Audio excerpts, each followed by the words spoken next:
Bienvenidos al canal Historias y Traiciones, el lugar donde las historias detrás de los famosos salen a la luz.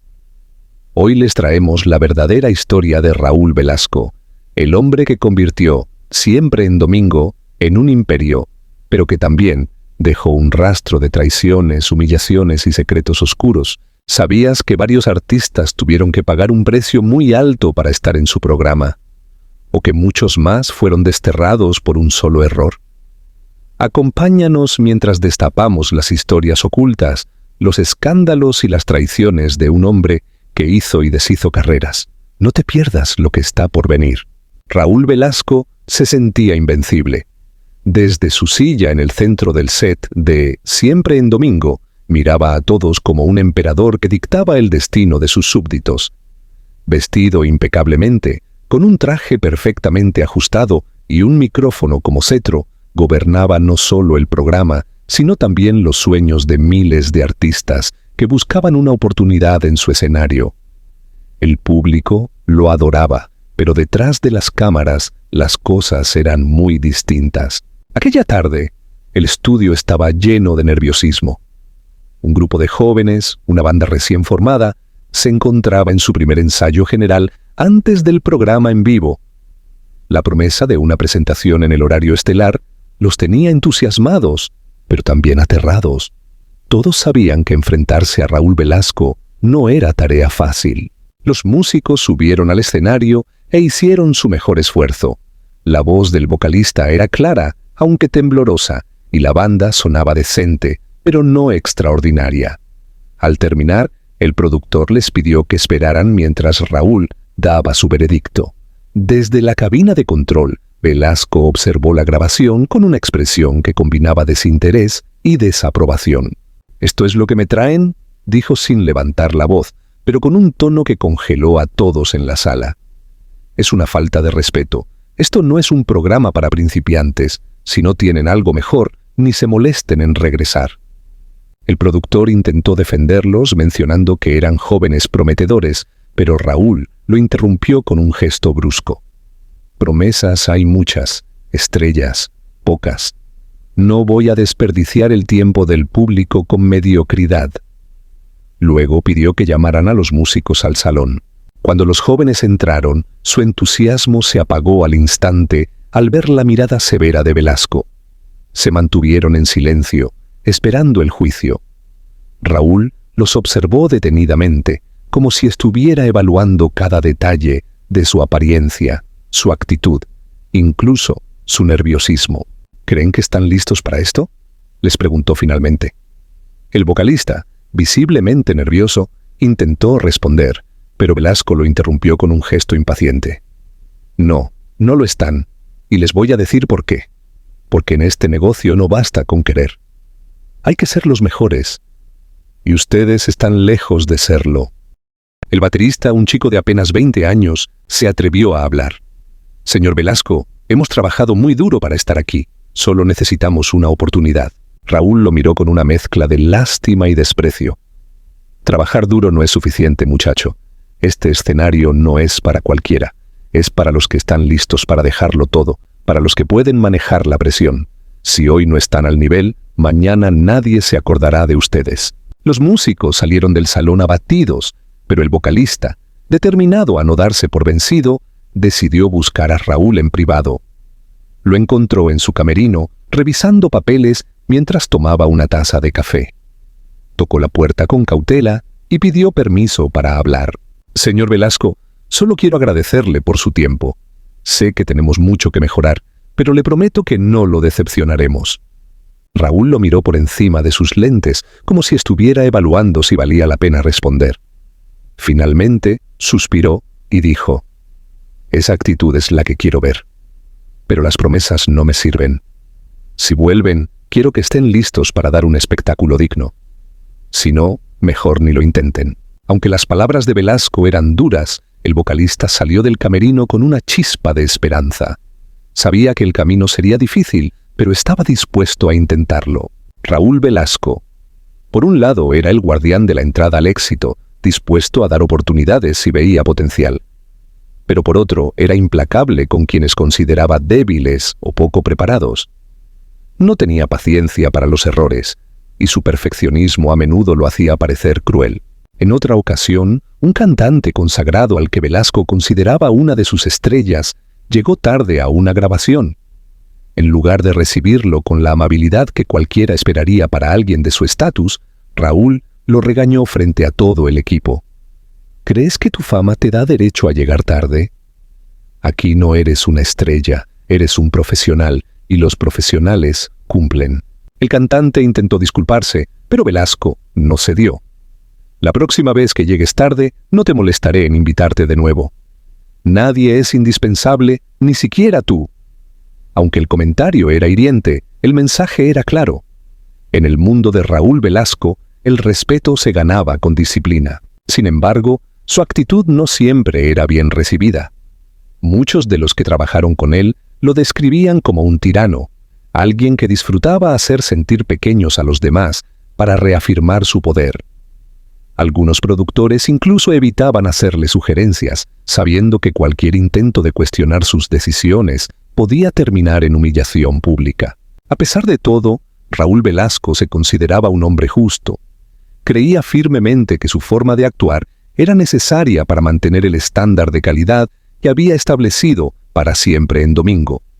Pero lo que no veía era el miedo que sembraba a su alrededor, un miedo que hacía que muchos lo respetaran más por obligación que por admiración genuina. Esa tarde, mientras terminaba la reunión con el equipo, Velasco se quedó solo en el set, observando las luces que iluminaban el escenario. Para él, ese lugar era más que un programa de televisión. Era su reino, su legado. Y aunque sabía que su forma de gobernar era dura, también estaba convencido de que era la única manera de mantener su imperio intacto. Pero en los pasillos del estudio, las conversaciones eran distintas. Un día, ese hombre va a recibir lo que merece, murmuró uno de los técnicos. No puedes tratar a la gente así y esperar que todo siga igual para siempre. Raúl Velasco, sin embargo, seguía adelante, ajeno o indiferente a las críticas. Para él, lo único que importaba era mantener el control. Después de todo, mientras estuviera en su silla, nadie más podía cuestionarlo. O al menos, eso creía. Raúl Velasco se encontraba en el punto más alto de su carrera. Cada domingo, millones de personas sintonizaban su programa, esperando ver las últimas estrellas emergentes o a los artistas consagrados que marcaban tendencia. Siempre en Domingo no solo era un espectáculo, era una institución, y él era su creador y maestro de ceremonias. Pero lo que pocos sabían era que, tras el brillo de las luces y la euforia del público, el poder que Velasco ostentaba no era gratuito ni estaba exento de controversia. El dominio que tenía sobre el mundo del espectáculo no se limitaba a la pantalla. Su influencia llegaba a las disqueras, las agencias de talentos y los medios de comunicación. Velasco era un estratega y entendía que el control absoluto requería más que popularidad, requería alianzas y concesiones. Los rumores de acuerdos secretos eran constantes. Algunos decían que ciertos artistas solo conseguían un lugar en su programa tras intensas negociaciones con las disqueras, mientras que otros aseguraban que había un sistema tácito de favores para garantizar que un nombre fuera destacado en el horario estelar. Para los artistas, aparecer en Siempre en Domingo podía significar el inicio de una carrera meteórica o el principio del fin. Aquellos que lograban impresionar a Velasco obtenían acceso a un público masivo y a una plataforma que pocos programas podían igualar. Pero para quienes no cumplían con sus estándares o caían de su gracia, las consecuencias podían ser devastadoras. No era raro escuchar historias de cantantes que, tras una actuación desafortunada o un malentendido con el conductor, veían cómo las puertas de la industria se cerraban de repente. Raúl Velasco tenía un poder casi absoluto sobre la percepción del público. Podía hacer que un artista pareciera una revelación o una decepción en cuestión de minutos. Y lo sabía. Para él, este control no era un abuso, sino una responsabilidad. Sentía que su misión era ser el guardián de la calidad y el buen gusto en la música. Sin embargo, su visión era subjetiva, y su postura intransigente generaba tensiones constantes con quienes intentaban abrirse camino en un mundo que él gobernaba. Con el tiempo, Su comportamiento comenzó a generar enemistades. Artistas consagrados empezaron a resentir su actitud controladora, mientras que los jóvenes talentos temían convertirse en el blanco de sus críticas. Algunos de los más valientes intentaron enfrentarse a él, pero pocos lograban salir airosos. Su capacidad para influir en las narrativas del éxito y el fracaso era tal que cualquier intento de desafiarlo podía resultar en la desaparición de un artista de las listas de popularidad y las portadas de revistas. Las disqueras, conscientes de su poder, lo trataban con cautela. Por un lado, necesitaban su programa para promocionar a sus artistas. Por otro, temían caer en su desagrado. Esto generó un sistema donde la influencia y la negociación se convirtieron en la norma. Las invitaciones a Siempre en Domingo no siempre dependían únicamente del talento. Velasco podía ser seducido por promesas de exclusividad, acuerdos comerciales o incluso gestos personales que alimentaban su ego. Mientras tanto, los rumores sobre su favoritismo y sus métodos despiadados se extendían. Algunos aseguraban que tenía listas negras de artistas a los que se les prohibía aparecer en el programa por razones que iban desde desaires personales hasta diferencias profesionales. Otros afirmaban que utilizaba su posición para manipular contratos y asegurar que ciertas disqueras o representantes tuvieran prioridad sobre otros. La presión de mantenerse en la cima también comenzaba a afectar su imagen pública. La prensa, que durante años lo había venerado, empezó a publicar historias sobre su carácter difícil y su tendencia a tomar decisiones impulsivas. Los columnistas de espectáculos escribían con cautela, pero entre líneas dejaban entrever un cambio en la percepción hacia él. A pesar de esto, Velasco seguía adelante, convencido de que su visión era la correcta y que cualquier crítica era el precio que debía pagar por ser el líder indiscutible del entretenimiento. Detrás de todo esto, había un lado más oscuro que muchos evitaban mencionar públicamente. Existen testimonios de artistas que aseguraban haber sido marginados por negarse a cumplir con ciertas condiciones impuestas por Velasco o su equipo. Aunque estas acusaciones nunca se confirmaron oficialmente, la sombra de la duda permanecía, alimentando una narrativa que contrastaba con la imagen de éxito y prestigio que proyectaba el programa. El ambiente en el set de Siempre en Domingo reflejaba esta dualidad. Por un lado, era un lugar de sueños, donde los talentos emergentes podían convertirse en estrellas de la noche a la mañana. Por otro, era un campo minado, donde un error o un comentario desafortunado podía significar el fin de una carrera. El equipo de producción, aunque respetaba a Velasco, también temía sus arrebatos y su capacidad para humillar a cualquiera que no estuviera a la altura de sus expectativas. Con el paso de los años, el peso de este control absoluto comenzó a hacerse evidente. La industria estaba cambiando y nuevas plataformas y medios empezaban a desafiar la hegemonía de Siempre en Domingo. Sin embargo, Velasco se resistía a adaptarse. Creía firmemente en su fórmula y en su capacidad para mantenerla relevante, a pesar de las señales de que el público estaba buscando algo diferente. Mientras tanto, los artistas que alguna vez le debieron su éxito empezaron a distanciarse.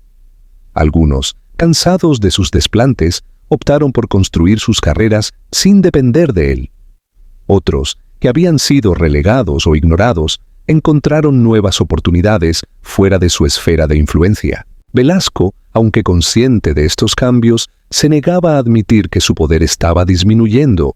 Para él, el control era todo, y perderlo significaba cuestionar todo lo que había construido. El precio de la fama, tanto para los artistas como para el propio Velasco, se hacía cada vez más evidente.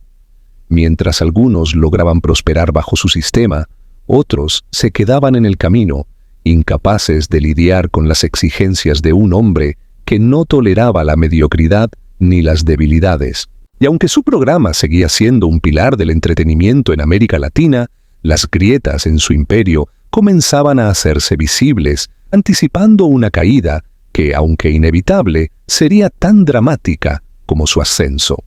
Para Raúl Velasco, el espectáculo debía continuar. Pero lo que no podía prever era que, en su afán por controlar cada aspecto del mundo que había creado, estaba sembrando las semillas de su propia decadencia. El precio de la fama no solo lo pagarían aquellos que buscaban su aprobación, sino también él mismo, atrapado en un sistema que, aunque lo había llevado a la cima, comenzaba a volverse insostenible. Raúl Velasco, que durante décadas había reinado como el indiscutible zar del espectáculo en México y América Latina, comenzó a sentir el peso de los años y de su propio legado. La televisión, que una vez había sido su fortaleza, estaba cambiando rápidamente y con ella las expectativas del público. Pero él, fiel a su carácter obstinado, se negaba a aceptar que su imperio estaba tambaleándose. El programa Siempre en Domingo seguía siendo un referente de la música y el entretenimiento, pero los ratings ya no eran los mismos. Nuevas generaciones de televidentes buscaban propuestas más frescas, menos rígidas y más cercanas a sus intereses. En lugar de adaptarse, Velasco optó por reforzar su modelo, convencido de que su fórmula probada seguiría funcionando. La idea de cambiar era, para él, una admisión de fracaso, algo que su ego no podía tolerar. Sin embargo, los primeros signos de desgaste comenzaron a aparecer de manera evidente. En las reuniones de producción, las discusiones eran cada vez más tensas. Algunos productores sugerían integrar segmentos más dinámicos, invitar a bandas emergentes con estilos diferentes o dar cabida a nuevos géneros musicales. Pero Velasco rechazaba estas ideas de inmediato. Para él, abrir el programa a modas pasajeras o estilos vulgares era un riesgo innecesario. Mi público no quiere experimentos, decía con convicción. Pero lo que no veía era que ese público estaba cambiando. Los jóvenes, que una vez admiraron su programa como la ventana a la fama, ahora preferían otras plataformas más espontáneas y menos controladas. La televisión misma estaba evolucionando y Raúl Velasco, en su afán por mantenerse fiel a su visión, estaba quedándose atrás. Además de los retos profesionales, la salud de Velasco empezó a deteriorarse. Los años de estrés constante, el ritmo agotador de trabajo y su carácter perfeccionista comenzaron a pasar factura. Aunque intentaba mantener una apariencia firme y dominante, las pausas más frecuentes durante las grabaciones y su rostro, cada vez más demacrado, evidenciaban que algo no estaba bien. En privado, sufría de problemas cardíacos y complicaciones hepáticas que lo debilitaban lentamente. A pesar de ello, seguía asistiendo al set con la misma actitud imponente de siempre. Para él, mostrar debilidad era impensable. Incluso cuando su equipo notaba que su energía disminuía, él rechazaba cualquier sugerencia de delegar más responsabilidades o tomarse un descanso. Siempre en Domingo era su vida, y alejarse de él significaba perder su identidad. Mientras tanto, los artistas y el público comenzaban a notar un cambio en su actitud. Aunque siempre había sido conocido por su carácter autoritario, ahora parecía más irritable, más propenso a las críticas mordaces y menos dispuesto a escuchar. Este cambio no solo alejaba a los nuevos talentos, sino también a algunos de los artistas consagrados que alguna vez le habían tenido respeto. Las tensiones se acumulaban y las historias de sus desplantes se volvieron cada vez más comunes en la industria. Uno de los momentos más comentados ocurrió durante una transmisión en vivo, cuando un cantante popular olvidó la letra de su canción. Velasco, en lugar de manejar la situación con tacto, detuvo el segmento y dirigió una mirada helada al artista. Con su característico tono severo, dijo algo que muchos consideraron innecesariamente cruel. Esto es un escenario profesional, no una escuela para principiantes. El incidente se volvió viral, y aunque el público aún lo respaldaba en su mayoría, una generación más joven comenzó a verlo como una figura rígida y desfasada. Las disqueras, que durante décadas habían trabajado de la mano con Velasco, también empezaron a explorar otras opciones. Nuevos programas y plataformas ofrecían alternativas menos exigentes y más modernas para promocionar a sus artistas. Aunque Siempre en Domingo seguía siendo importante, ya no era la única puerta al éxito. Para Velasco, esto era una traición. Sentía que el mundo que había ayudado a construir le estaba dando la espalda. El golpe final llegó cuando Televisa, la cadena que había sido su hogar durante tantos años, comenzó a cuestionar la viabilidad del programa. Los ejecutivos, conscientes de los cambios en el mercado, le sugirieron a Velasco modernizar el formato o considerar un cierre digno para su ciclo. Pero él se negó rotundamente. Siempre en Domingo no era solo un programa, era su legado, su obra maestra. La idea de que terminara era inimaginable para él. En su última temporada, las audiencias disminuyeron drásticamente. El brillo de los escenarios, las actuaciones llenas de glamour y los momentos icónicos que definieron al programa durante décadas se sentían ahora como un eco de un pasado glorioso. Velasco intentó mantener la ilusión, pero incluso él sabía que el fin estaba cerca. La emisión final de Siempre en Domingo fue un evento lleno de nostalgia. Artistas de todas las épocas acudieron para despedir al programa y rendir homenaje al hombre que los había ayudado a alcanzar el éxito. Pero detrás de las cámaras, las conversaciones eran diferentes. Muchos comentaban en voz baja que era hora de un cambio, que el programa había durado más de lo necesario y que Velasco había perdido contacto con el público. Al terminar la transmisión, Raúl Velasco se quedó unos minutos en el set vacío, mirando las luces que se apagaban una por una. Por primera vez en su vida, sintió el peso de la soledad. Todo lo que había construido, todo lo que había defendido con tanto fervor, ahora era solo un recuerdo. Tras el final de Siempre en Domingo, Velasco se retiró a su casa en Acapulco. Aislado de la industria que una vez dominó, pasó sus días rodeado de recuerdos y trofeos, pero con pocas visitas. Aunque algunos artistas seguían expresándole gratitud públicamente, la mayoría había seguido adelante, adaptándose a un mundo que ya no lo necesitaba. El hombre que había sido símbolo de éxito y poder en el entretenimiento mexicano, ahora enfrentaba su mayor desafío: aceptar que su tiempo había pasado.